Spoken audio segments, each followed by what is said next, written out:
With legislative elections taking place this Sunday, Kosovans are set to head to the polls amidst an ailing economy and reignited ethnic tension. Mourners in the Swedish city of Örebro paid tribute to the victims of the deadly shooting that left 11 dead. A 28-year-old man who fled the war in Syria was amongst the victims. Before succumbing to his wounds, he managed to make a call to his fiancée to tell her he'd been shot and that he loved her.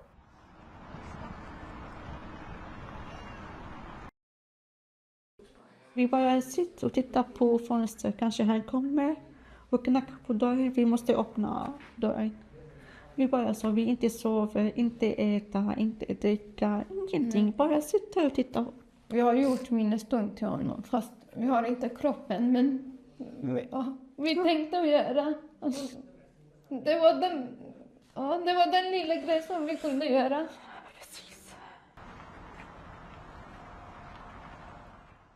Authorities said the gunman, who has not yet been officially identified, may have attended school there before Tuesday's violence on the school campus west of Stockholm.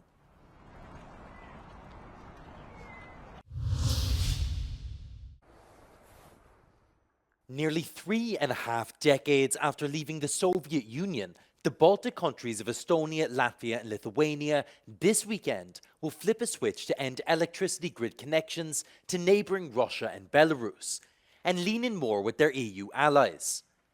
The severing of electricity ties to oil and gas-rich Russia is steeped in geopolitical and symbolic significance. This is the last remaining element of our reliance or dependence on the Russian energy system or Belarusian energy system. Stopped to buy any kind of energy resources from Russia, and it was our response to the war in Ukraine, which broke out in February 2022. EU Chief Ursula von der Leyen and other dignitaries are expected for a ceremony on Sunday as a specially made 9-metre-tall clock in downtown Vilnius counts down the final seconds of the Baltic states' electricity ties to Russia.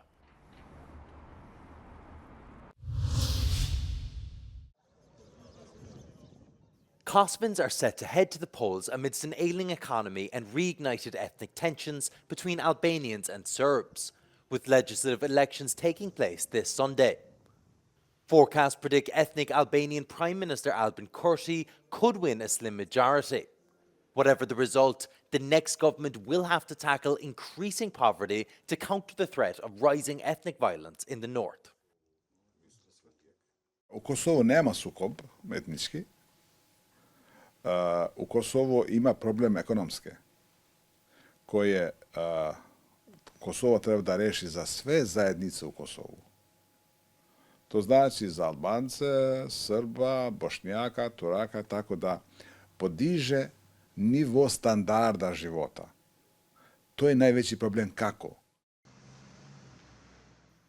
A recent World Bank report has Kosovo as the European country where the poverty rate is being reduced the slowest. Ordinary people struggle against inflation and a failed economy, according to this Serbian activist.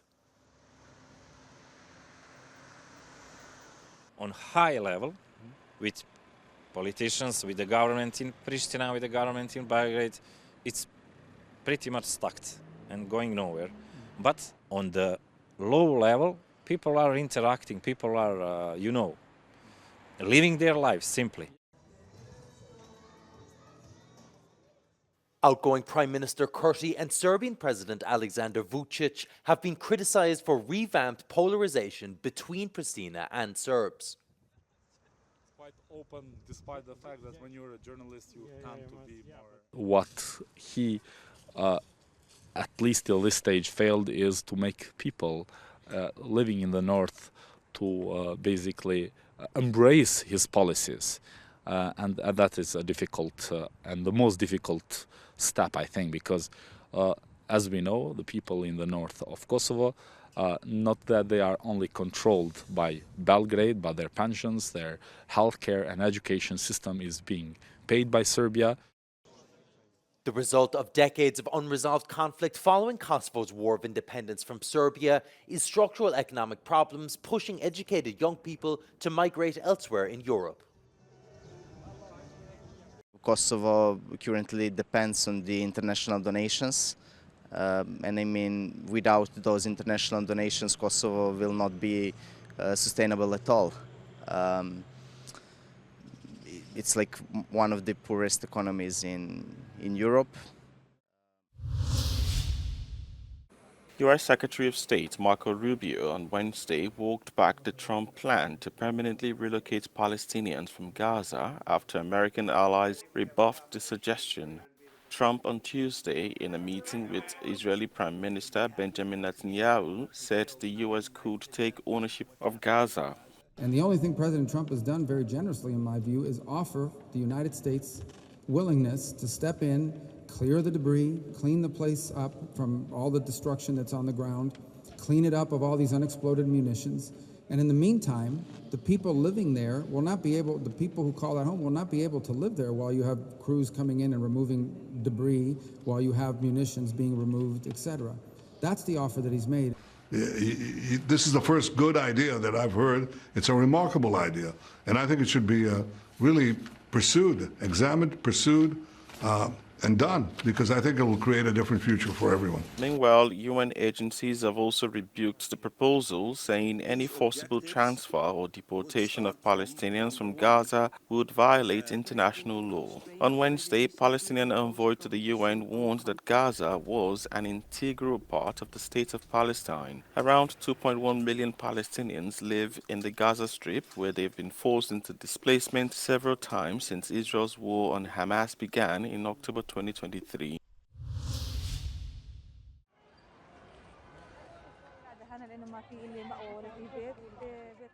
Donald Trump's statements on the Gaza Strip have not fallen on deaf ears.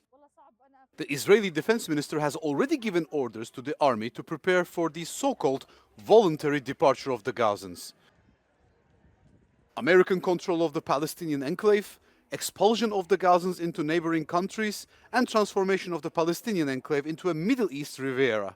This is the plan of the US president. Even though the White House has since nuanced Trump's statement, concerns remain. What Trump is proposing is clearly catastrophic for Gaza, but it would also be destabilizing for regional countries. It would be destabilizing for the broader region itself, and it would also have negative impacts on Europe itself. So let's for a second imagine 1 million Gazans being moved to Egypt, to a country with limited economic opportunities, a country with which they themselves, Gazans themselves, have little connection with, besides being neighbors. Do people really think that 1 million Gazan refugees will stay in Egypt? No. Thousands of them, tens of thousands, will seek better economic prospects further afield, including in Europe. The US president has repeatedly suggested that 1.8 million people from Gaza could be displaced to the neighboring countries. This proposal echoes the forced displacement that followed the creation of the State of Israel in 1948 and 1967, an option repeatedly rejected by Egypt and Jordan. This would be hugely controversial among the Arab people who would see this as aiding and abetting the effective ethnic cleansing of Palestinians from their land. And in the case of Egypt, for instance, would be hugely controversial within the military and the security establishment, who have long seen this question of Gaza and the displacement of Gazans as something of a red line. The European Union has merely reiterated its support for the two-state solution and stated that Gaza is an integral part of a future Palestinian state. Nutella turns 60, and a new exhibition in Rome not only traces the history of the world-famous chocolate spread, but also takes visitors on a journey through the origins of the Made in Italy brand, exploring the Ferrero family's success since launching the first jar in 1964. The hazelnut cream created in post-war Italy has now become a cultural icon, sold in over 170 countries.